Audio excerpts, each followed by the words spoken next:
Ibadallah, kwa wale wanaoona kuwa mashia ndugu zao, sikiliza mwanawachuoni wao katika wanaovioni wanaorejea kwake, anayejulikana kama Ni'matullahi Aljazairi, wa huwa niqma wallah, Niqmatullahi Aljazairi. Na Aljazairi sio kuwa iwatoka Algeria, bali kuna sehemu Irani inayojulikana kwa jina hilo. Huyu mwanawachuoni wao alipoulizwa kuhusu ahli sunna akajibu na kusema innahum kuffarun anjasun biijma'i ulama'i shi'ati al-imamiyya.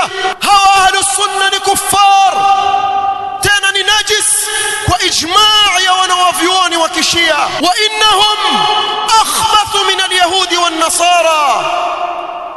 Katika kitabu chake الأنوار النعمانية وهي ظلمات بعضها فوق بعض أسمى وإنهم أخبثوا من اليهود والنصارى.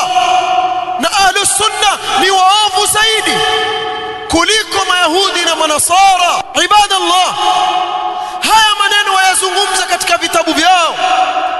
Yashangaza ndugu yangu Muislamu uwe katika ghafla kiasi cha kuwa waona kuwa ni ndugu zako kwa sababu ya kukudhihirishia kinyume na vile wanavyoitakidi.